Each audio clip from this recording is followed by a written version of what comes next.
Kwa upande wa mashirika ya umma nisema mambo manne tu. Upande wa mashirika ya umma, moja, tunaenda kuweka mfumo mpya na imara zaidi wa upimaji wa maendeleo ya mashirika ya umma kwa kuzingatia tija ya kiuchumi na utoaji wa huduma kwa wananchi. Kwa mashirika ya umma na kuwekewa M&E, vigezo vipya vya upimaji kuhakikisha kwamba ni kwa kiwango gani wanachangia katika maendeleo ya uchumi na katika utoaji wa huduma kwa wananchi. Lakini la pili, kuweka masharti na vigezo kwa mashirika ya umma ya kibiashara kujisajili katika soko la hisa. Kwa hiyo kuna sheria mpya tunaiandaa itazingatia mambo haya.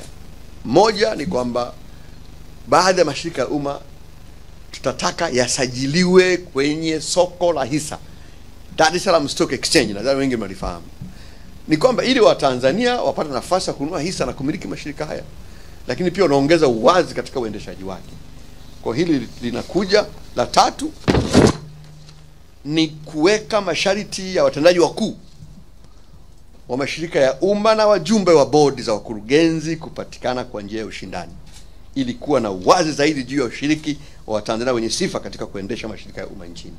Kwa hivyo huko mbele, kuanzia tarehe 1 mwezi wa 7, sheria mpya ikipita hii, ni kwamba watendaji wa mashirika ya umma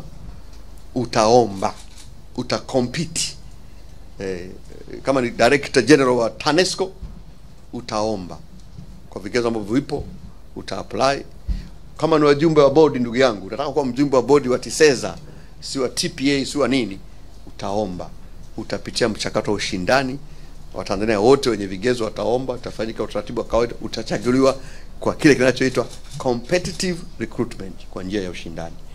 Na la mwisho, itaanza kuanzisha chanzo mahususi cha fedha kwa ajili ya kupata mitaji ya uwekezaji wa umma. Kwa mashirika ya umma ya kwetu haya mengi yanaweza kufanya biashara kubwa lakini hayana mitaji.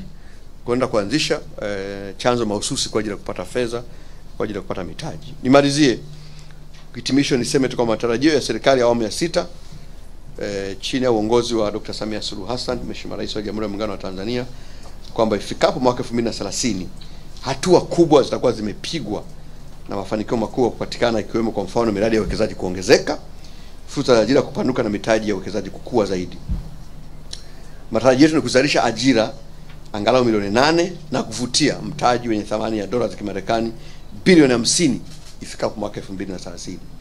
Pili, kuimarika kwa usimamizi, ufuatiliaji na upimaji wa miradi ya maendeleo kwa kuzingatia vigezo vya matokeo, kitu kinaitwa key performance indicators. Kwa kila wizara na kila taasisi ya umma itapewa viashiria vya kufikia na watapima kwa kuzingatia viashiria hivyo. Kwa hivyo tunakamilisha hiyo tunapoanza, kama sema maandalizi ya utekelezaji wa dira 2050, kila sekta, kila wizara itapewa specific key performance indicators, na mafanikio ya wizara na sekta itapimwa kwa kuzingatia viashiria hivyo. Na mwisho, mashirika ya umma kuwa na tija zaidi kwa kuzingatia mchango wao katika uchumi na utoaji wa huduma bora kwa wananchi.